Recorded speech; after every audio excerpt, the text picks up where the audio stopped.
नमस्कार। मुंबई पुलिस ने एक इंजीनियर को बेंगलोर से गिरफ्तार किया है बुली केस में। और यह बुली केस क्या है, किस लिए मुंबई पुलिस ने उस इंजीनियर के छात्र को जो कि मात्र 20 साल के उम्र का है उसको गिरफ्तार किया है, बताएंगे आपको इस वीडियो में। लेकिन यह भी बता दें कि हमारे भारत देश के युवा को हो क्या गया है।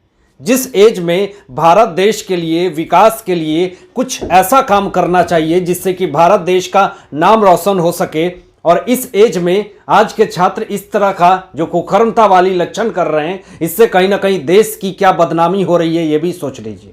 एक ऐसा डिग्री, एक इंजीनियरिंग जिससे 4 साल मेहनत करने के बाद एक ऐसी रिस्पॉन्सिबिलिटीज आती है जिससे वो देश के लिए बहुत अच्छा काम कर सकते हैं, लेकिन अच्छा काम करने के बजाय खुरापाती चीजें सोचने में आज के छात्रों को लग रहा ज्यादा इच्छा हो रही है और मन लग रहा।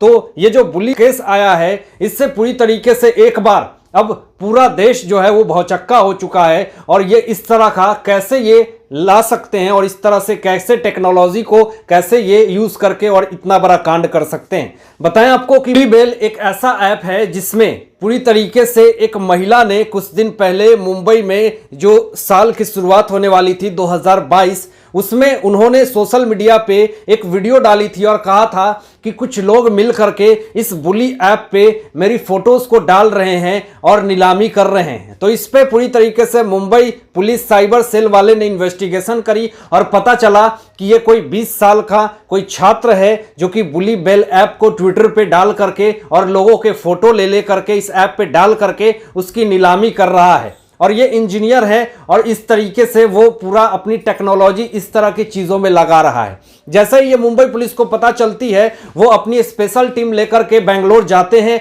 और वहां से उनको गिरफ्तार करके लाते हैं।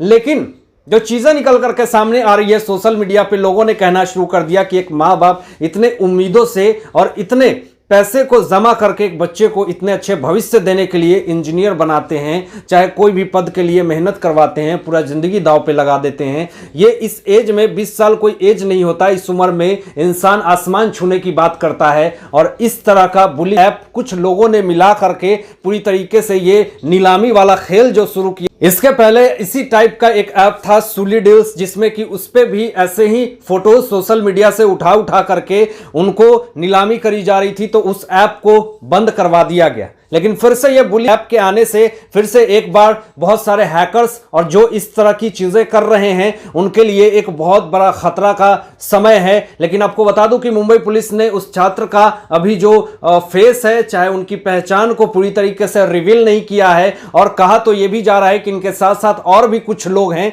जो इस तरह का काम कर रहे हैं। लेकिन इधर जिस तरीके से महाराष्ट्र से ही एनसीपी के नेता नवाब मलिक की अब सांसें फूलने लगी है और ये अभी भी चुपचाप नहीं है, इतने ज्यादा प्रेशर दे करके, इतनी ज्यादा आरोप लगा करके, झूठे आरोप लगा करके अभी भी इनको मन नहीं भरा और अभी भी ये आरोप लगा रहे हैं। लेकिन क्यों और किस पे आरोप लगा रहे हैं? जो कि एनसीबी के जोनल हेड समीर वानखेड़े जी थे, उनके ऊपर आरोप लगा रहे हैं। आपको पता है कि उनकी किस तरीके से अब जो दूसरे अब डीआरआई में उनकी अब तबादला हो चुकी है, अब वो डीआरआई में काम करेंगे, और किस तरीके से टैक्स और कस्टम डिपार्टमेंट में वो काम करेंगे। और पूरी तरीके से ये ऑफिशियली अनाउंसमेंट हो चुका है कि अब वो दिल्ली में जाकर के गवर्नमेंट की सेवा करेंगे। लेकिन सब चीज हो गई, उनका ट्रांसफर भी हो गया, लेकिन नवाब मलिक का आरोप जो है वो शांत नहीं हुआ। फिर से एक नया मुद्दा लेकर के प्रेस कॉन्फ्रेंस लेकर के ये सामने आ जाते हैं। लेकिन आज इन्होंने क्या प्रेस कॉन्फ्रेंस में आरोप लगाया है ये भी आपको बताऊंगा। लेकिन आपको बता दूं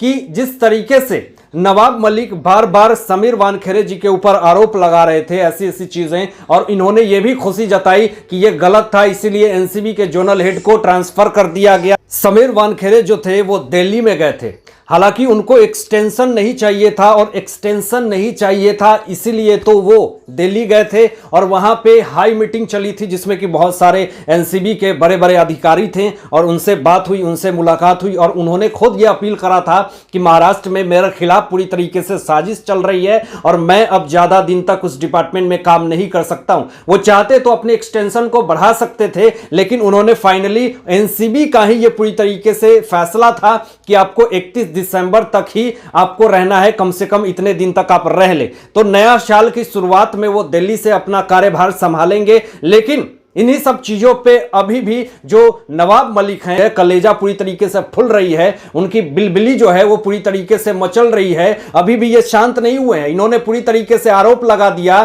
कि ये जो सरकारी सेंट्रल गवर्नमेंट के आदमी है, एक सेंट्रल गवर्नमेंट का ऑफिसर क्या बार और रूम के लाइसेंस को रख सकता है। इन्होंने आरोप लगाया कि 29 अक्टूबर 1997 में इन्होंने बार और रूम का लाइसेंस लिया था इनके नाम पे। अभी भी एक मुंबई में बार और रूम का लाइसेंस है। तो इन्होंने पूरी तरीके से फिर से एक नया आरोप लगा दिया और यह कहा है कि क्या एक सेंट्रल गवर्नमेंट का आदमी रूम और बार का लाइसेंस रख सकता है। तो फिर से एक नया आरोप लगाते हुए अब सोशल मीडिया पे पूरी तरीके से ये बात जो है वो निकल करके सामने आ रही है कि अगर आप जो आरोप लगा रहे हैं कि 29 अक्टूबर 1997 में जो समीर वानखेड़े के ऊपर बार और रूम का लाइसेंस है उनके नाम से, तो वो लाइसेंस आप रिवील करें और दिखाएं और ये इन्वेस्टिगेशन का मामला आप जाके कोर्ट में जमा करें। और जिस तरीके से आप सोशल मीडिया पे इस तरह की बातें करते हैं, इससे अच्छा है कि आप कोर्ट में जाकर के बात करिए। तो साफ तौर पे समीर वानखेड़े जी ने यह कह दिया था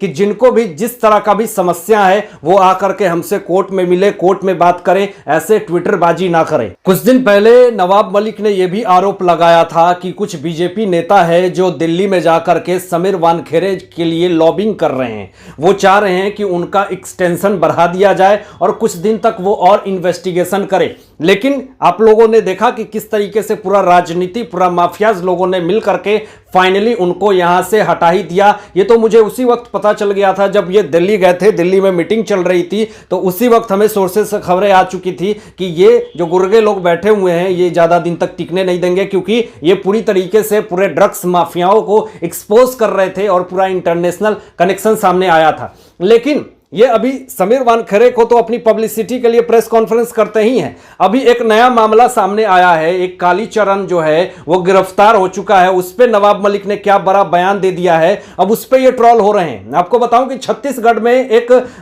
जो आयोजन हुआ था उसमें कालीचरण ने महात्मा गांधी को अपशब्द कह दिया था और गालियां दे दी थी। उसके लिए आज पूरी तरीके से हमारे पास ऑफिशियली स्टेटमेंट आ चुका है कि कालीचरण को गिरफ्तार कर लिया गया है। लेकिन इन्हीं सब चीजों पे अब नवाब मलिक ने एक नया बयान जारी कर दिया है। इन्होंने कहा कि फर्जी बाबा गालीचरण, और इस तरह से अब ट्विटर पे ट्रोल की बहार आ गई। लोगों ने ट्रोल करना शुरू कर दिया नवाब मलिक को। आगे जो फोटो शेयर किया है नवाब मलिक ने, एक जिम की फोटो शेयर की है जिसमें कि कालीचरण जिम में है। अब यह सिद्ध नहीं होता कि कोई जिम करने वाला इंसान पूरी तरीके से गलत होता है। आगे आपको मैं बता दूं कि एक इंटरव्यू में कालीचरण ने यह भी कहा था कि मैं न कोई महात्मा हूं, न मैं कोई संत हूं, मैं आप लोग जैसा ही आदमी हूं। अभी जिस तरीके से विवाद हो रही है तो लोगों ने इनको महात्मा और संत बना दिया है, लेकिन आज तक कालीचरण ने कभी यह नहीं कहा कि मैं संत हूं या महात्मा हूं। लेकिन आप क्या सोचते हैं इन सारे मुद्दों पे, इन सारे बातों पे अपनी विचार व्यक्त कीजिएगा और ऐसे ही लेटेस्ट अपडेट पाने के लिए इस चैनल को सब्सक्राइब करके